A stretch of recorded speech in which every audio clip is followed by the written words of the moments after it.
कि अगर इस मदारिस जोकर में दम है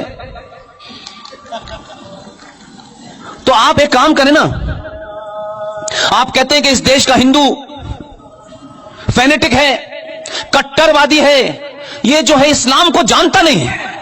एक एवरेज मुसलमान से आप बात करिए, आपने कुरान शरीफ नहीं पढ़ा, वो ऐसे पूछेगा आपसे जैसे वो पढ़ के ही पैदा हुआ था। देश के ट्रैफिक रूल पिछले 50 साल से बताए जा रहे हैं, वो उसे नहीं पता चल रहे, लेकिन सीए पढ़ लिया उसने। यानी कुरान शरीफ किसी लैंग्वेज में लिखा होगा, उसे कोई भी पढ़ सकता है, उसमें कोई मनाही थोड़ी नहीं है कि उसको पुष्पेन साहब नहीं पढ़ेंगे, सिर्फ रफी भाई पढ़ेंगे। लेकिन पुष्पेन साहब पढ़ने के बाद बताए नहीं नहीं नहीं नहीं ये नहीं, ये लिखा है। तो तुम क्या मतलब, कौन हो तुम जो बता रहे हो मुझे? तो कुरान को लेकर की भी बहुत सारी बातें हैं, लेकिन हम इतने ईमानदार हैं, हमें लगा इस देश में 30 करोड़ के आसपास मुसलमान रहते हैं। कुछ मुसलमानों का क्लेम है हम 40 करोड़ हैं, और अगर उनका क्लेम माने तो हम है ही नहीं, हिंदुस्तान में वही हैं बस। हमने कहा रामायण क्या है, यह महाभारत क्या है? हम सुनते सुनते थक गए, तब तो हमको पता नहीं चला। और अल्लाह ने हमें ऐसी जगह पैदा किया, न जहां गीता थी, न रामायण था, कुरानी मजीद था सिर्फ। घर के बराबर में मस्जिद थी। स्कूल में बगनबेरिया की डड्डी से मौलवी साहब हमें कलमे याद कराते थे, अच्छे अच्छे को याद हो जाता है, हमें भी याद हो गया। अब हम जब उस कलमों के बारे में बताते हैं तो कहते हैं पुष्पेन साहब आप गलत बता रहे हैं। अब जब सार्वजनिक तौर पे पूछ लो तो जवाब नहीं देते, फोन करते हैं तेरी गर्दन काट देंगे। अरे मैंने कहा मूर्खों, जो तुम धमकियां देते हो, जरा कुरान शरीफ के पन्नों को पलटो, उसी में लिखा हुआ है जो आया है उसके जाने का वक्त तय है, जगह भी तय है। तुम्हारी औकात क्या है जो तुम किसी को उसके वक्त से पहले भेज दो? इसलिए धमकियां वही देते हैं जो कमजोर होते हैं। ताकतवर आदमी धमकी नहीं देता है। ताकतवर आदमी आता है, किताब उठाता है, पार्लियामेंट में जाता है और 370 समाप्त हो जाता है।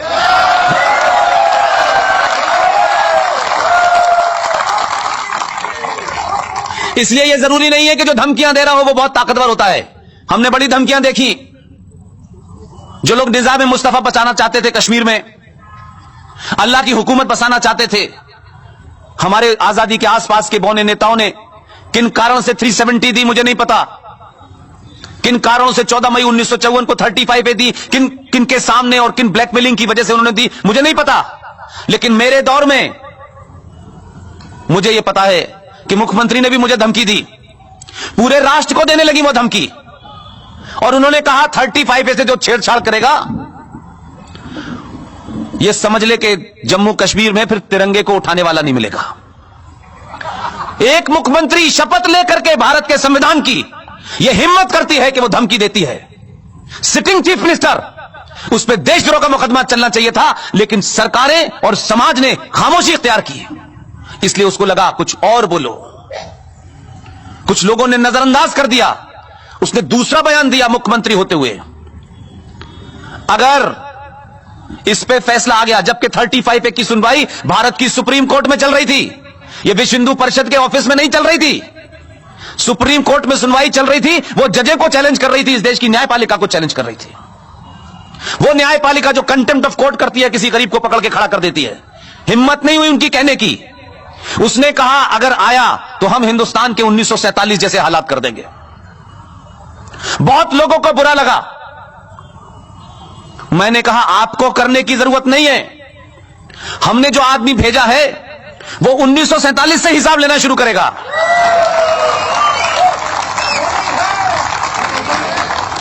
इसलिए हो यह रहा है, संकट यह है कि यह शाहीन बाग, यह जेएनयू, यह हैदराबाद, यह दुनिया भर की यूनिवर्सिटी में बवाल क्यों है? लोग क्यों चिल्ला रहे हैं? क्या उनके अंदर बदहवासी है? उसको समझने के लिए आप यहां से शुरू करें। 1947 से इस देश में, इस देश के संविधान में, इस देश की संसद में, इस देश की न्यायपालिका के माध्यम से जो एक इनविजिबल सत्ता क्रिएट कर दी गई थी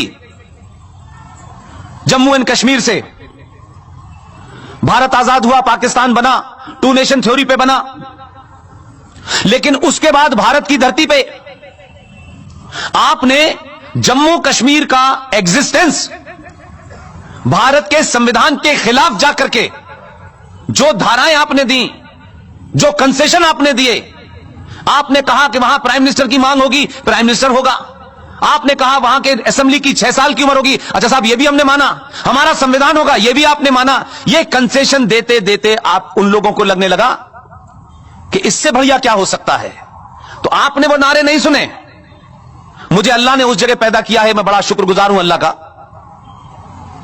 कि जहां से पाकिस्तान बनने का आइडिया डेवलप हुआ और कई लोग यहां से गए और वहां के प्राइम मिनिस्टर और डिफेंस मिनिस्टर बने।